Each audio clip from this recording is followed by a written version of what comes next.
I never intended for my family to know how successful I had become. For years, I endured their teasing about my so-called average career choices, their constant reminders that I was squandering my potential. Life, however, has a way of forcing reckoning at the most inconvenient moments. The Morrison family barbecue was in full swing, the late summer air thick with the smell of grilled meat and barely concealed judgment. Our sprawling backyard, meticulously maintained by my parents, buzzed with relatives clutching paper plates and solo cups, their laughter echoing across the perfectly trimmed lawn. "Oh, look, it's Sarah," my mother said with that familiar note of disappointment as I approached, carrying my modest pasta salad. "Still stuck at that secretary job, huh?" I tugged lightly at my simple sundress, deliberately unremarkable, and forced a smile. At 32, I had perfected the art of appearing exactly as unsuccessful as they assumed, just an administrative assistant at Thompson Industries. My sister Madison strutted over, designer bag swinging from her arm, her new role as marketing director practically radiating from her expensive highlights. "Mom, you won't believe what happened at work today." The COO personally praised my campaign. I stifled a smile, remembering the email I'd reviewed that morning. The praise came from her immediate supervisor, not the COO. Of course, she didn't know that. "That's wonderful, dear," Mom said, her eyes flicking briefly to me before moving away. "You've always been so driven." What they didn't know was that I wasn't just an administrative assistant. I owned the company. 3 years ago, I had quietly acquired Thompson Industries through a web of shell corporations. The previous owner was eager to sell, and years of careful investments had brought me here. I preferred anonymity. No expectations, no favors to family, just me quietly running a $500 million company while my family thought I was a disappointment. Aunt Patricia tottered over, wine sloshing in her glass. "Sarah, maybe you should take some business classes. You could move up from answering phones." I had 2 MBAs and a PhD in business strategy. "I'm happy where I am, Aunt Patricia." "That's your problem," she muttered. Dad joined in, burger in hand. "Your sister's killing it, and you're still pushing papers." "I made 8 figures last year, Dad," I said calmly. Madison's promotion and praise faded in comparison. Before I could elaborate, a sleek black Tesla rolled into the driveway. My pulse quickened, Marcus. Madison's supervisor, and one of the few who knew my secret. Madison's jaw dropped. "Oh my God, that's my boss." Marcus stepped out, scanning the crowd until his eyes landed on me. "Madam Sue," he greeted with a smile. "I didn't expect to see you here." My father dropped his burger. Mom's wine glass shattered. Madison turned pale. I smoothed my dress and smiled. "Hello, Marcus. Welcome to my family barbecue." Silence fell, thick and heavy. Years of hidden success unraveled instantly. "You're the CEO?" Madison squeaked. "Yes, Madison. I own Thompson Industries. Have for 3 years." Marcus stepped forward. "Your daughter has tripled the company's market value under her leadership." Mom clutched a chair. "But you live simply. You bring pasta salad to barbecues." "Living simply doesn't mean failing," I said evenly, letting a flicker of my true self shine through. Whispers spread like wildfire. Aunt Patricia frantically Googled Thompson Industries. Uncle George choked on his beer. Madison looked ready to faint. "I've been running a company," I said to Madison, locking eyes. "Your promotions and raises? Based on merit, or lack thereof." Her face burned crimson. The family had long suspected she took credit for others' work, and now it was all on display. "You can't be serious," my father barked, disbelief lacing every word. "Sarah?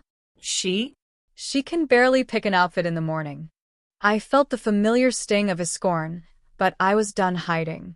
"Would you like to see my financial statements, Dad? Or perhaps the company's quarterly reports?" I'm fairly certain Aunt Patricia has already Googled enough to be convinced. Sure enough, Aunt Patricia was frozen, staring at her phone, her face draining of color. "Thompson Industries is valued at oh my God." Mom finally found her voice, shaky and bewildered. "But why didn't you tell us?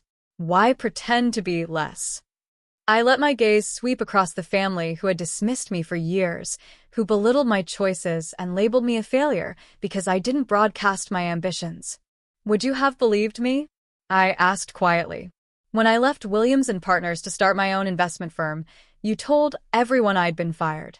When I moved into a smaller apartment to fund acquisitions, you called me a failure.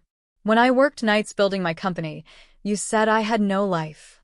Marcus shifted, clearly realizing he was witnessing a deeply personal confrontation. Maybe I should come back another time, he suggested. No. Stay, I said firmly. Let's put everything on the table now. I turned back to my family.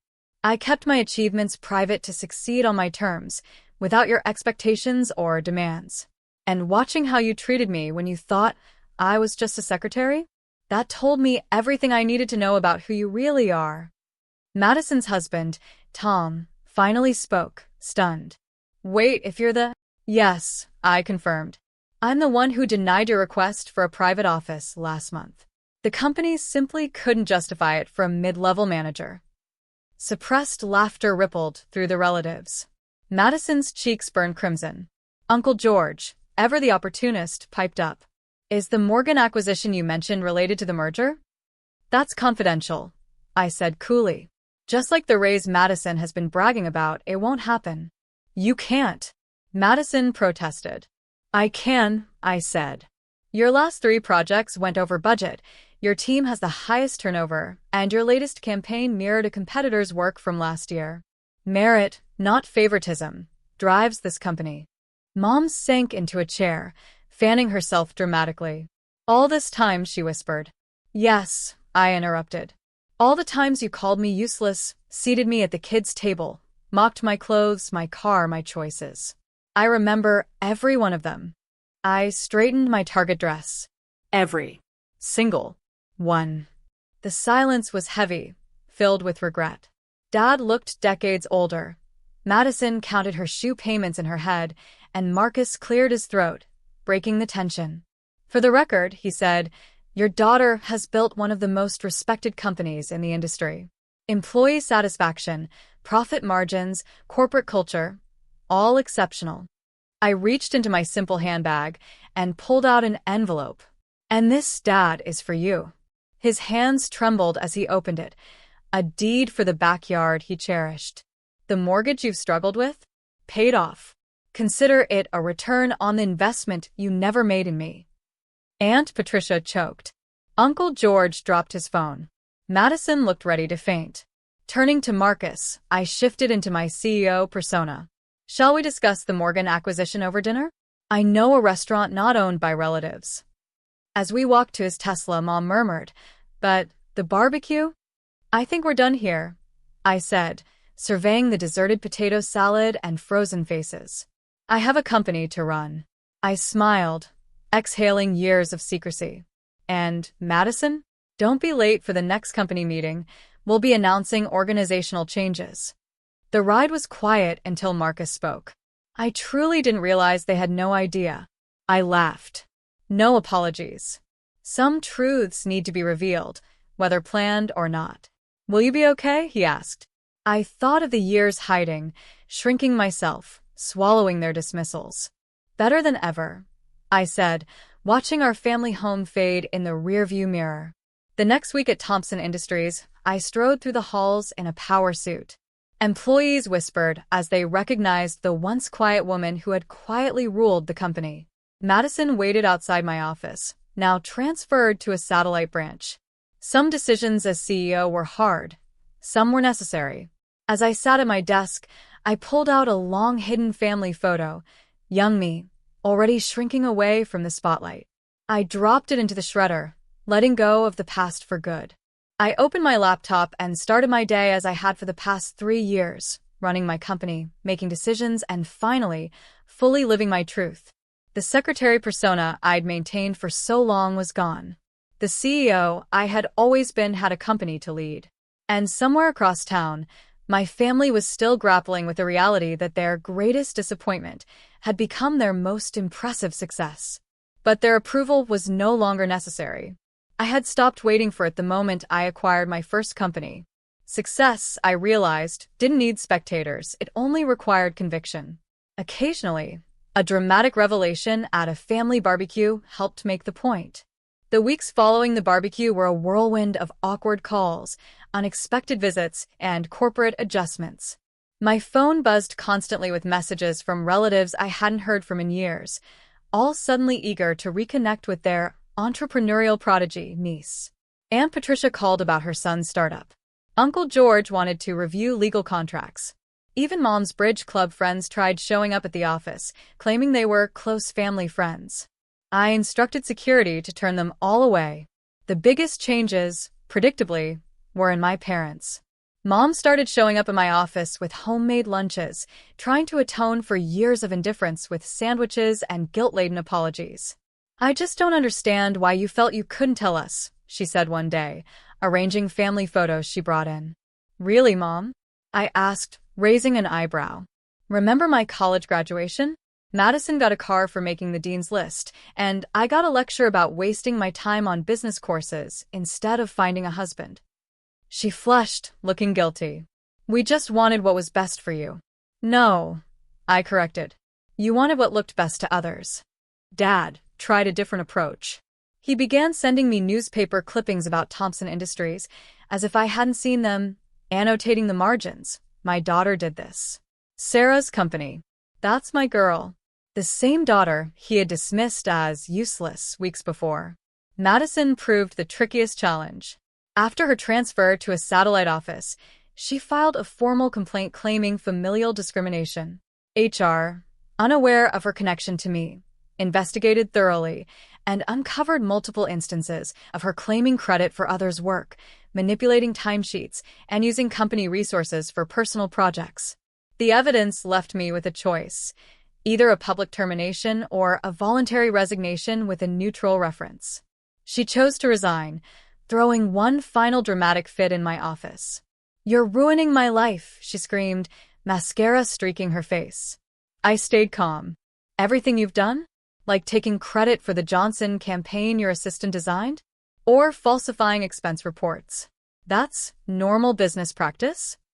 "No, Madison," I said firmly. "That's fraud." I slid her resignation folder across the desk. "I've already signed a reference confirming you left voluntarily. More than you deserve, but still, you're my sister." She snatched it, trembling. "You think you're so perfect now, don't you?" "No," I replied softly. "I'm just done letting this family define my worth." Afterward, my parents sent a flurry of texts demanding I fix things with Madison.